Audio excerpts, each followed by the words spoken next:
Hi everyone, in this lecture we are going to go over fiscal and monetary policies. Before we talk about the specifics of fiscal and monetary policies, we are going to go over some key definitions on employment and inflation. We'll start with employment first. Every month, the federal government, the Bureau of Labor Statistics (BLS), releases a report on how many people are collecting unemployment benefits, as well as the percentage of workers unemployed and the number of jobs created in the previous month, and all other related statistics. This is one of the most important economic indicators as employment is affecting pretty much the entire economy. We need to look at the specifics. There are different numbers. For inflation, that's the same. For money supply, we are going to see that's the same too. So there are different numbers, and we need to understand what those numbers mean. Um, Specifically, the headline employment report looks at an unemployed person as not currently working and actually looking for work. By definition, what that means is it doesn't include people who are not working and not looking for work. So that's one. And number two is people who are working part time but would like to have a full time employment. So they are omitting those cases, and these omissions make the headline unemployment numbers somewhat less reliable. Um, the economic theory states that the wages and prices are sticky, especially in the short term. And what that means is if a company experiences a decrease in demand, it cannot adjust the wages of the workers. Instead, it will have to adjust by laying people off. That's what we are seeing during recessions when we have mass layoffs across the economy. As a result, the unemployment rate is far more volatile than the average wage. The average wage we are going to see in a second in a chart is a more stable, steady number. In the most recent years, some companies have gotten around this by hiring people on a contract basis. Freelancers are counted as employed by the Bureau of Labor Statistics report, but they are quote unquote are easily laid off since the company can just not renew the contract. So that makes the unemployment figure or unemployment rate number more volatile. There are different types of unemployment, specifically three types. There is the frictional type, that's the natural unemployment. You may have experienced this. You may look for a quote unquote a better job or something that you want to do more. You can switch industries, you can switch companies. As a result, at some point in time, one can be unemployed. That's called the frictional side of the unemployment, and it's normal for a healthy economy. The other one is structural. Changes in technology and competition factors change the labor needs of the economy. A good example for structural is actually coming. With the advances in artificial intelligence, we are going to see structural changes in the economy where some of the jobs won't be needed anymore, but there will be hopefully new jobs created by the new technology. Another example from that previous technology is, for example, social media. Before social media, there were no jobs like influencers or YouTubers, etc., but those jobs were created. And then the last one is the cyclical part. That comes to the part of recession, when there's a loss in demand for labor in response to a lower demand for companies' products and services, which happens during the recession. Increases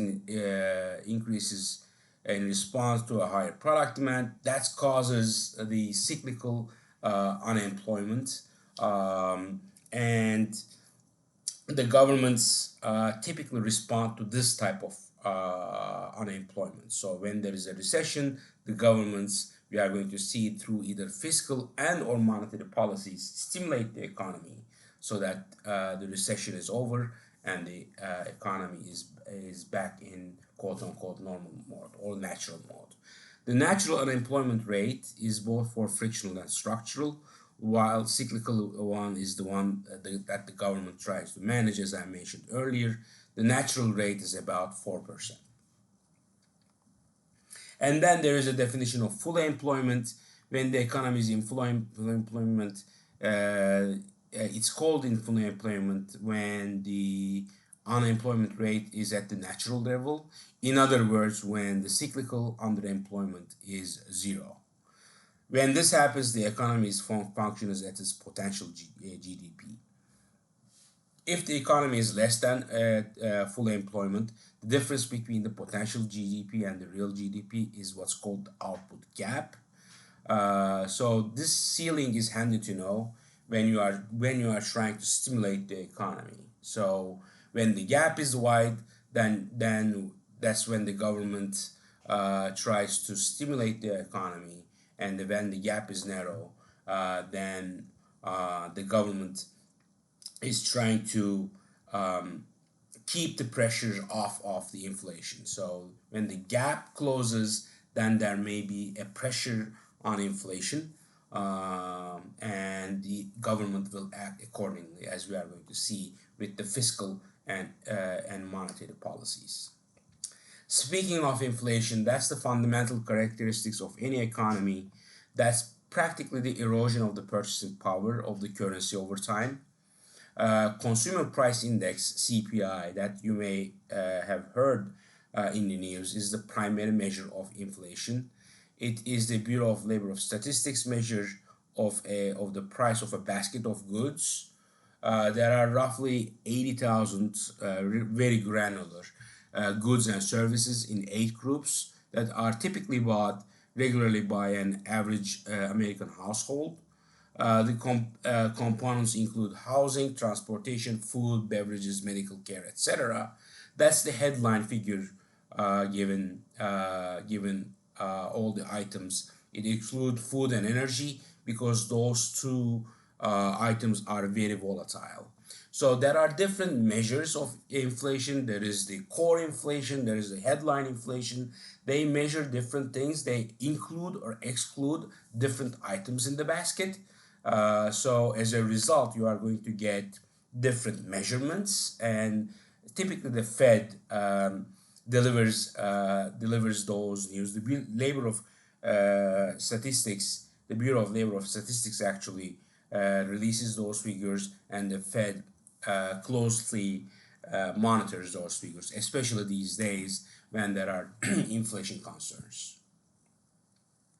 Inflation is generally positive. For more developed countries, those countries tend to have inflation rates between 2 to 5%, while developing countries may have inflation in double digits. Typically in the U.S., the Federal Reserve targets an inflation rate of 2%. There are also two terms I want to clarify. There is a term called hyperinflation when the inflation is 40% or more. That's a really, really dangerous place to be in for inflation, and it causes real damage to the economy. And there is also deflation.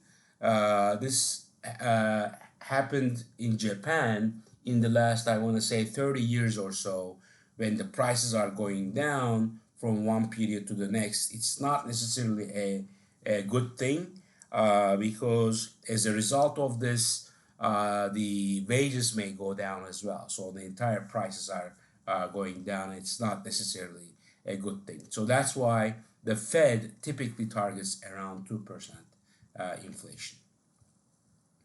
CPI, as we mentioned, is a measure to price changes, but it's not perfect. Why is it not perfect? Because there are new goods bias, which is the new goods replace old ones. As a result of this, The CPI depends on identical purchases. As a result of this, there is a bias in the CPI itself. The quality change bias is new and improved versions of the same products may cost more, making the price higher than suggested by the CPI.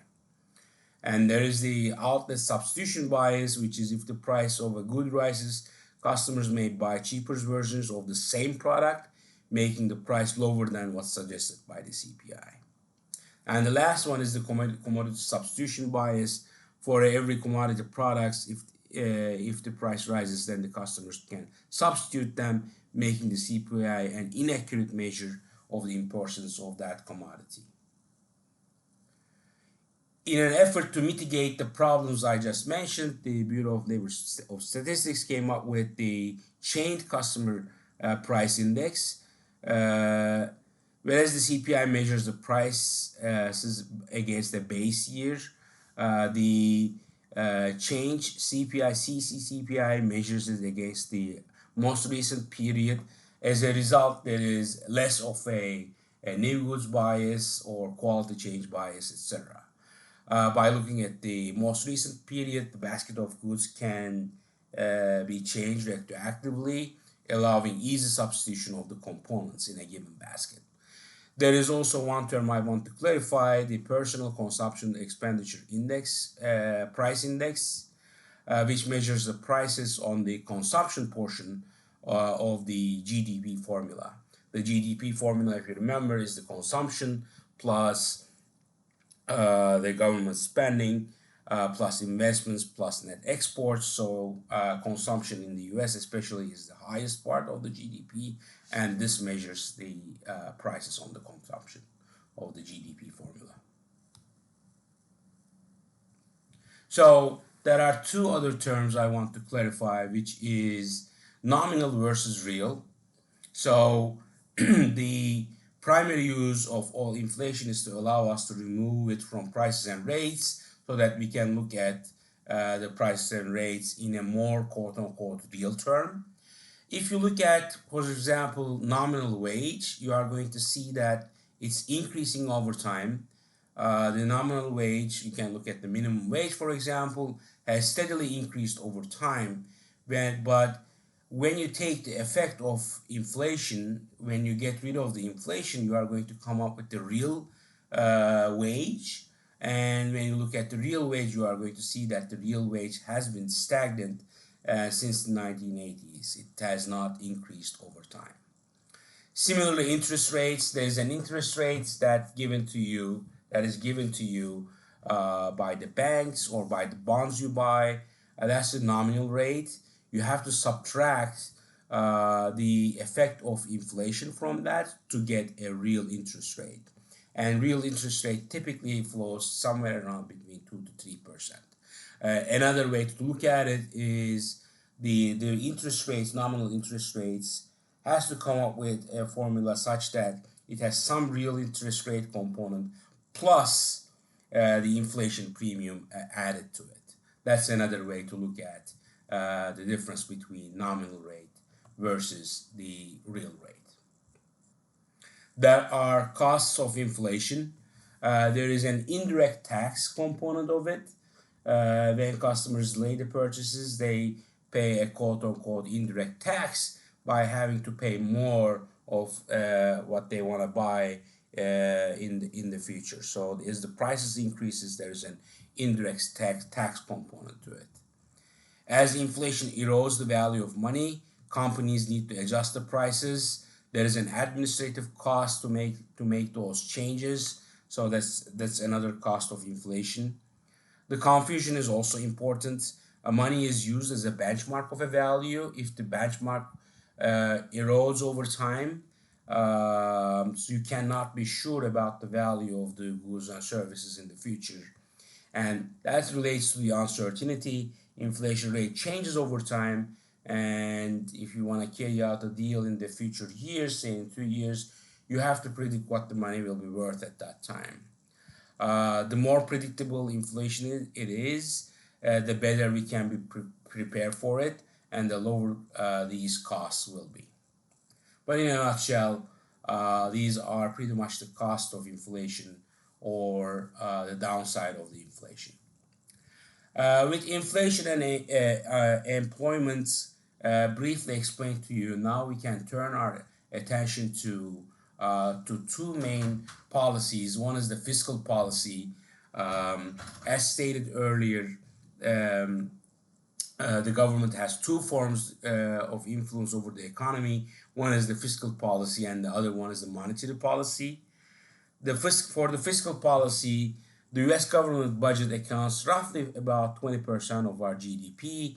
In some other countries, that percentage is even higher. In addition to allowing the government to conduct its business, the budget is used as a tool to nudge the economy in one way or the other. By lowering the taxes, the government allows people to keep more of their money, which theoretically increases spending and economic growth. This can be targeted to specific industries. People can also save the extra money, allowing the banks to lend more. As a result, it has this stimulative impact on the economy by stimulating the investment, the savings as a result investment. By spending more, which is by government spending more or less to buy things in the economy, the government can increase the activity and grow the economy. And if it's at full or beyond full capacity of the economy, it may need to hit the brakes again because of the inflation concerns. So it may at those times the government can shrink the economy. So it can grow, and typically we are seeing stimulatory effects on the economy where the government is spending more. There is the federal budget, which is the budget balance between tax revenues and the outlays. There is the budget deficit. In a recession, government can spend more than it takes with the aim of jumpstarting the economy. And when it spends more than the tax revenues collected, then that's when it creates the budget deficit. Budget surplus is in an up economy, the government can tax more than it spends and reverse out the debt. So something in keeping in mind is the budget deficits are causing, in order to basically fund those deficits, the U.S. Government needs to borrow money. And in the past 40 years, the U.S. federal government has pretty much run budget deficit year after year. As a result, our federal debt kept increasing. It is at critical levels these days, and it's a major concern to most economists because it may hinder the government's obligations to the people, and it may cause some serious economic effects to the entire economy, as we are going to see in the next slide. Let's see where the money goes first. So government collects several kinds of taxes and spends them. The way the government collects taxes is income tax on the workers, payroll tax on the workers, which is the social security tax, and the Medicare. There is income tax collected from the companies, and there are other taxes as well, like the sales tax, customs tax, etc. And then the government spends the money on transfer payments, which is the payment on social security and Medicare benefits or obligations. The purchase of goods and services to keep the government in operation, like salaries and its workers, is the second type of the money that the government spends on. And then the interest payments on the national debt is the third category.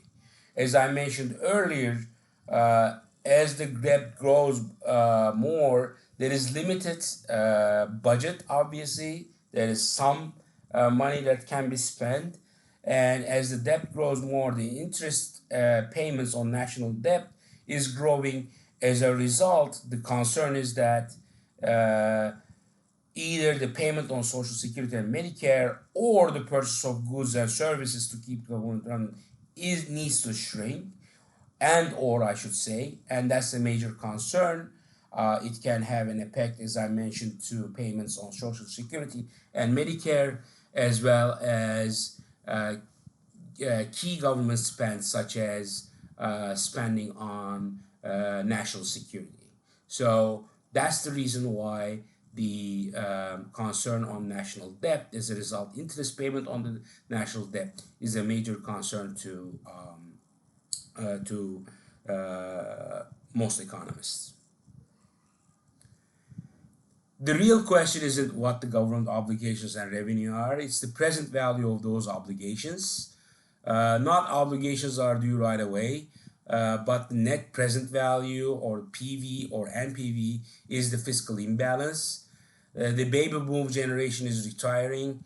According to an earlier figures, Social Security and Medicare are currently have an obligation of 68 trillion dollars, and it's growing at 1.8 trillion per year. So in addition to our obligation to pay on the interest, the present value of the obligation to Social Security and Medicare is growing. As a result, it's making the federal budget more and more difficult to manage.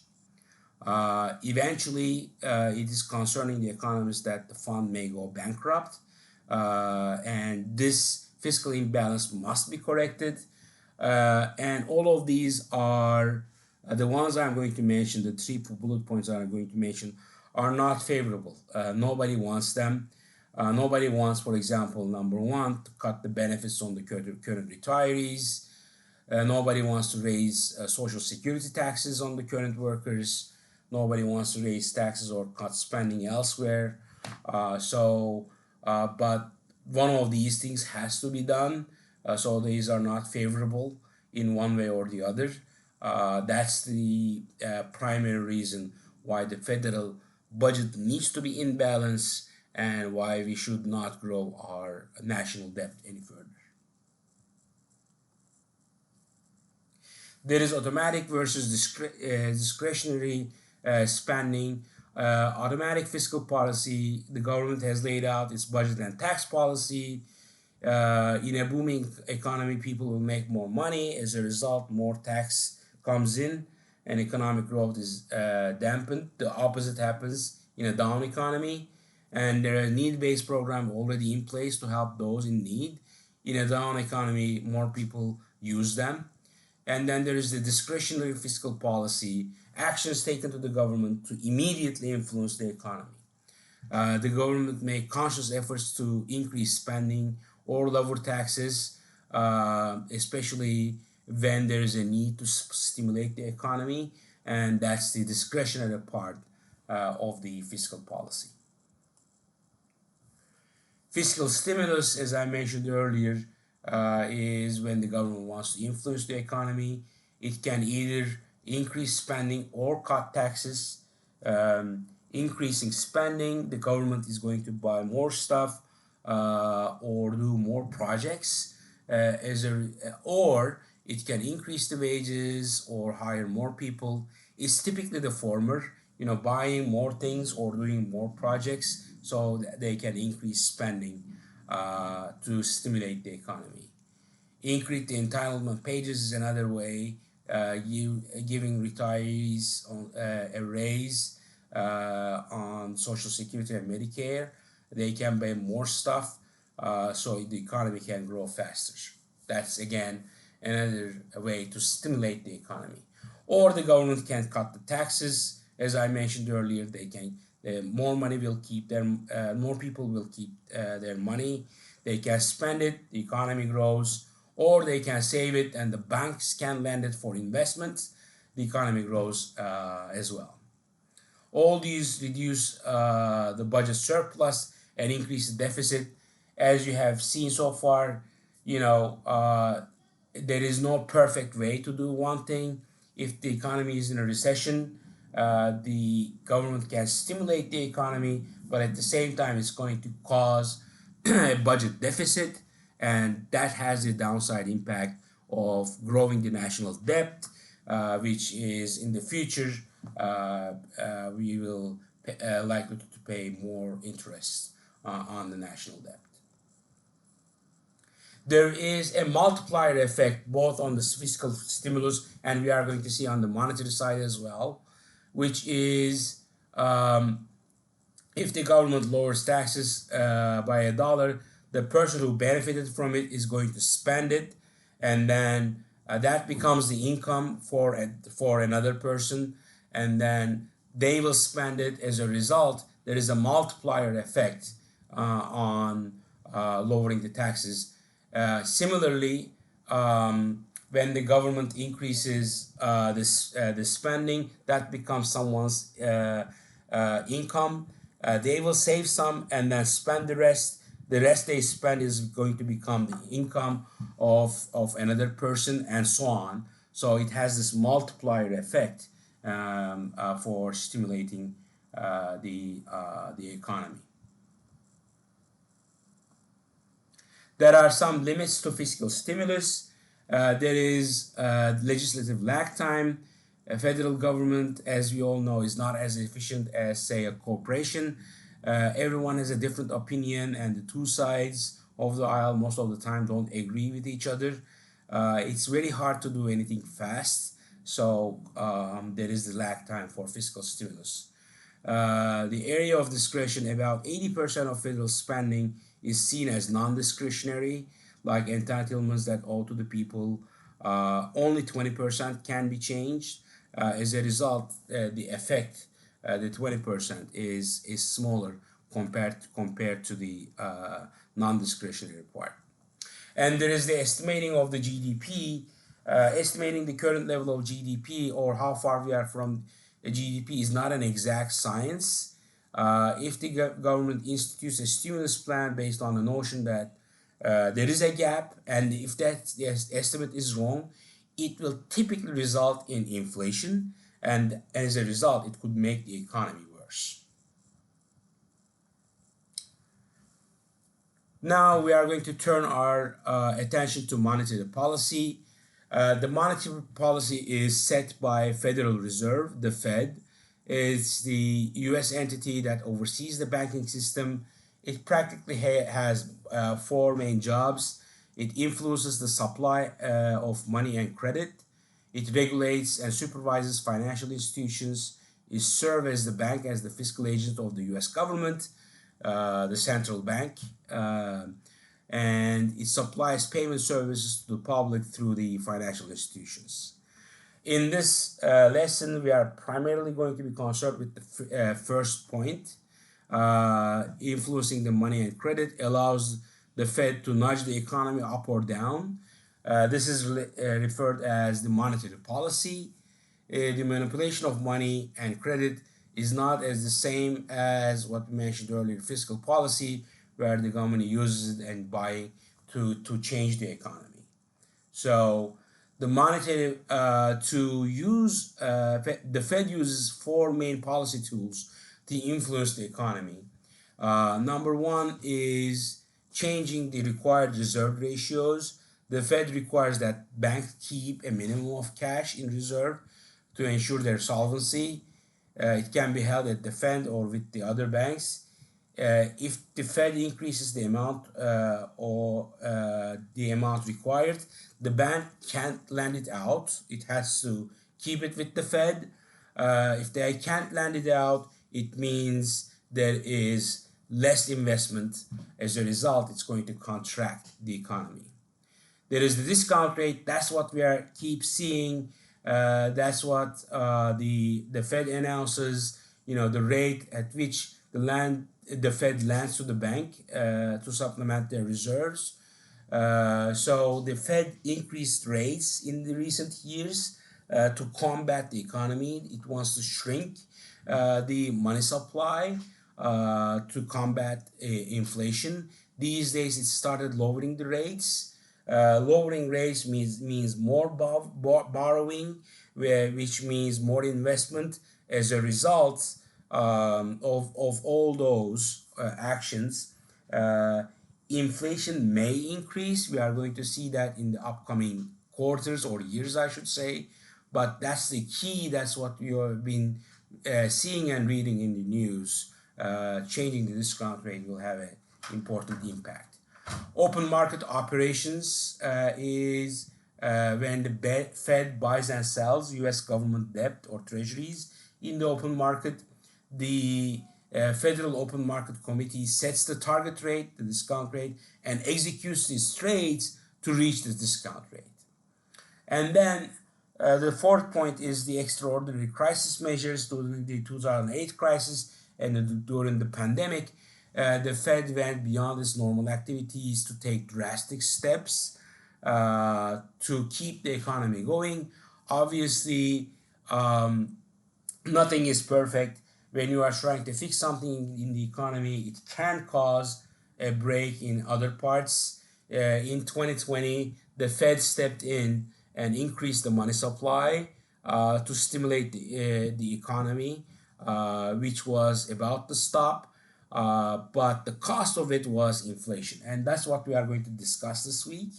We are going to discuss the cause and effect and what Fed did during the pandemic and the inflation that we have been seeing in the most recent quarters or years as a result of that.